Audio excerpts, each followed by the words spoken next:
السلام علیکم ورحمۃ اللہ وبرکاتہ۔ اعوذ باللہ من الشیطان الرجیم، بسم اللہ الرحمن الرحیم۔ وقال الذین کفروا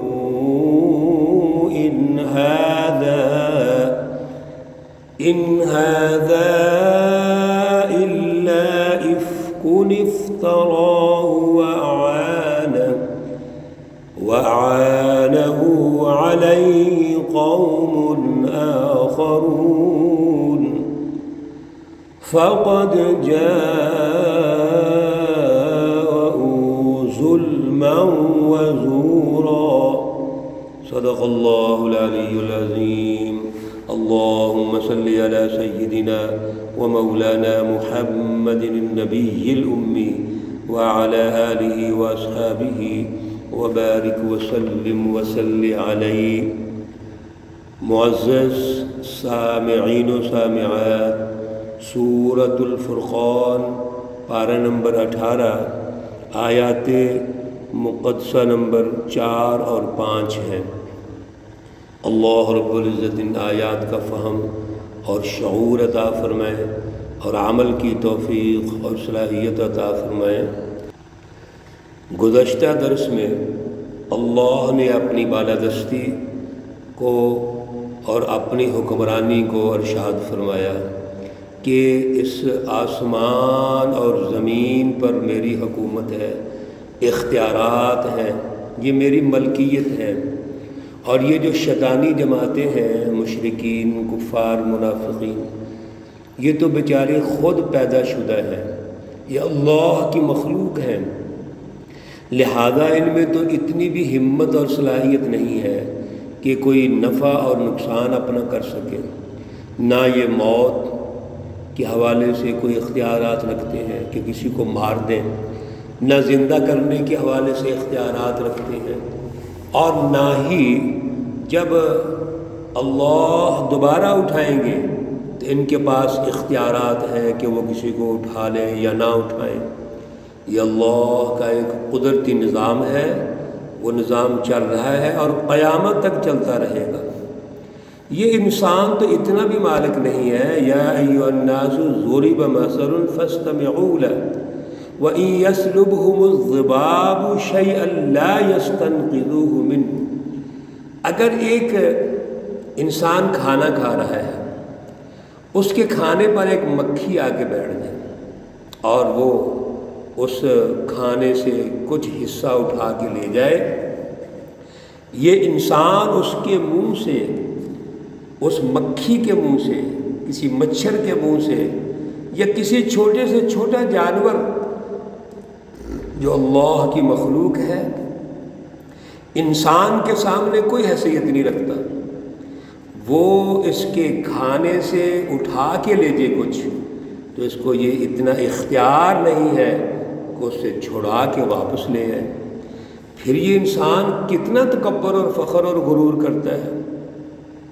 اس لیے مشرکین، کفار کو الارم کر دیا گیا، اور پھر ان کی ہٹ درمی دیکھیے، ہٹ درمی اور ضد یہ ہے، وقال الذین کفروا، یہ کافر لوگ کہنے لگے، ان ھذا الا افک، نہیں ہے یہ مگر ایک طوفان ہے، افتراہ، جو اس نے باندھا ہوا ہے، وَأَعَانَهُ عَلَيْهِ قَوْمٌ آخَرُونَ، اور ایک اور قوم جو ہے وہ اس کی مدد کرتی ہے، دوسری قوم سے یہ معاملت لیتا ہے۔ دو چیزیں بڑی اہم اللہ رب العزت رہنمائی ارشاد فرما رہے ہیں۔ ایک تو حضور نبی اکرم صلی اللہ علیہ وسلم جو اعلیٰ پروگرام، اعلیٰ فلسفی دے رہے ہیں، اس کو جھوٹ کہہ کے، طوفان کہہ کے ٹھکرا رہے ہیں۔ اور اس سے بھی بڑی خطرناک بات یہ ہے کہ یہ کہتے ہیں کہ یہ محمد صلی اللہ علیہ وسلم یہودیوں سے کچھ چیزیں سیکھتا ہے، ان سے قصے کہانیاں سنتا ہے اور آگے منتقل کر دیتا ہے۔ یعنی کتنے ظلم کی یہ بات ہے کہ اللہ کی فلسفی کو جھوٹا کہہ رہے ہیں، اللہ کے اس اعلیٰ پروگرام کو وہ جھوٹا قرار دے رہے ہیں، ظلم قرار دے رہے ہیں، اور دوسروں کو یعنی یہودیوں کو وہ حضور صلی اللہ علیہ وسلم کا معاون قرار دے رہے ہیں۔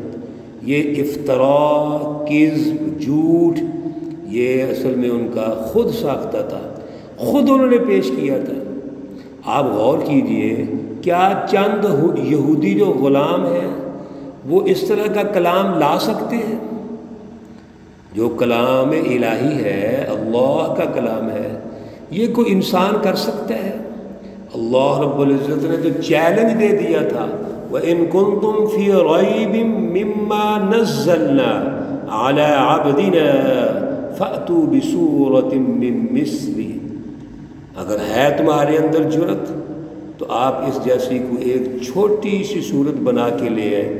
وَادْعُوا شُهَدَاءَكُم مِّن دُونِ اللَّهِ، اور اللہ کے علاوہ جو تمہارے مددگار ہیں، جن کو تم بڑے سمجھتے ہو، صاحب اختیار سمجھتے ہو، ان کو بلاؤ، ان کو دعوت دو کہ آئیں وہ اللہ کے مقابلے کے لیے آ جائیں۔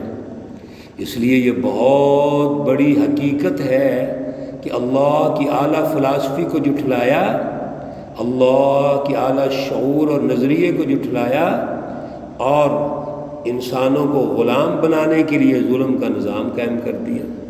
وَقَالُوا أَسَاطِيرُ الْأَوَّلِينَ اكْتَتَبَهَا، آپ ذرا توجہ کیجئے میرے عزیزو، کہنے لگے کہ یہ جو پہلے لوگوں کی کہانیاں ہیں، قصے ہیں، اکتتبها، اس نے خود ہی لکھ لیا ان کو، فَهِيَ تُمْلَىٰ عَلَيْهِ بُكْرَةً وَأَصِيلًا، یہ شام اور صبح اور شام اس کا یہی کام ہے کہ وہ ان کو لکھواتے ہیں، اور لکھوانے کے بعد معاشرے میں پیش کرتے ہیں، معاشرے کو گمراہ کرتے ہیں۔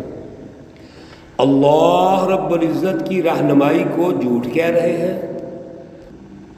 حضور نبی اکرم صلی اللہ علیہ وسلم کو جو اللہ نے رہنمائی دی، اور آپ صلی اللہ علیہ وسلم نے اس پر سچی جماعت تیار کی، جماعت صحابہ، وہ اس سارے پروسیس کو افتراء کہہ رہے ہیں، جھوٹ کہہ رہے ہیں، اور مختلف ناموں سے اس کا ذکر کرتے ہیں۔ اللہ رب العزت ان تمام حقائق کے حوالے سے آگے اگلی آیات میں جوابات دیں گے، لیکن تاریخی طور پر اللہ رب العزت نے حضور نبی اکرم صلی اللہ علیہ وسلم کو انبیاء کا وارث قرار دیا ہے، اور وراثت کے اعتبار سے پہلے انبیاء کے جتنے بھی قصص ہیں، ان کے قصے کہانیاں ہیں، اصل میں وہ رہنمائی کے لیے ہیں، وہ تو ہمیں بیدار کرنے کے لیے ہے۔ اللہ رب العزت کا جو اسلوب دعوت ہے وہ یہ ہے کہ اللہ عقلی دلائل بھی پیش کرتے ہیں، نقلی دلائل بھی پیش کرتے ہیں، پھر اللہ رب العزت شعور اور نظریہ پیدا کرتے ہیں۔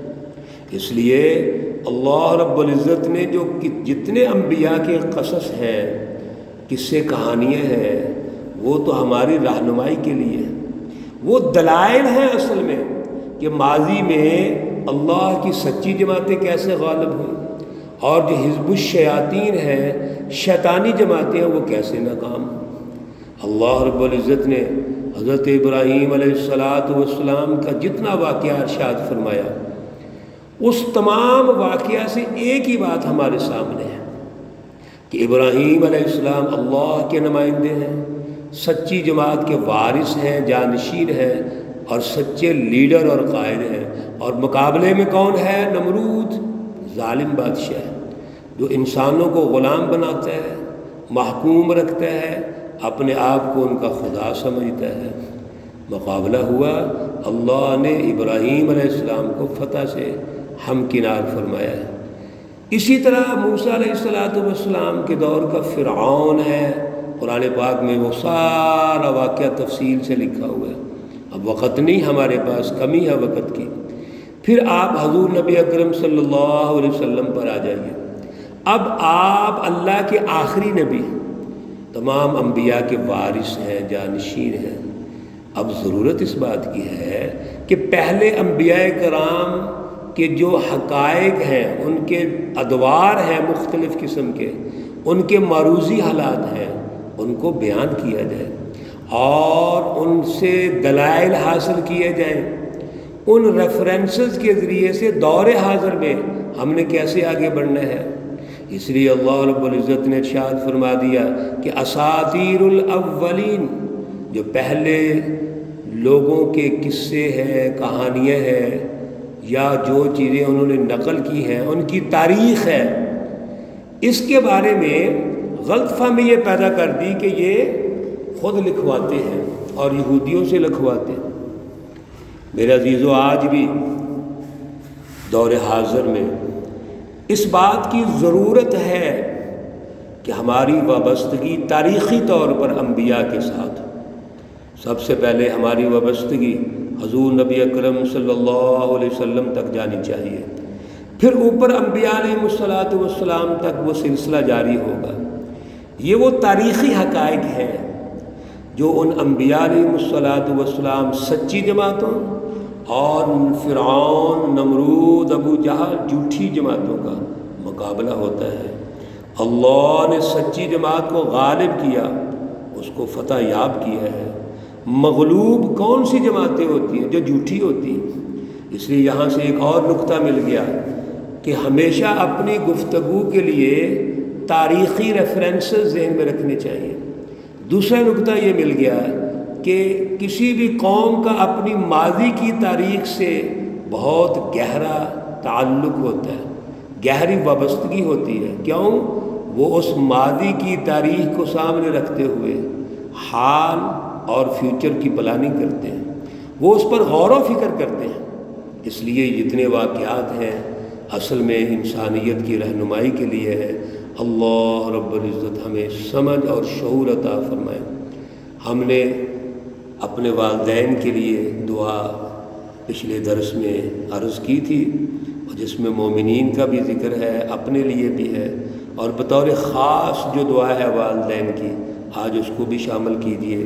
اور گزارش یہ ہے کہ یہ دعائیں نماز میں بھی ہم پڑھتے ہیں، نماز کے آخر میں سلام پھیرنے سے پہلے، اور اس کے علاوہ بھی یہ دعائیں مانگتے رہنی چاہیے۔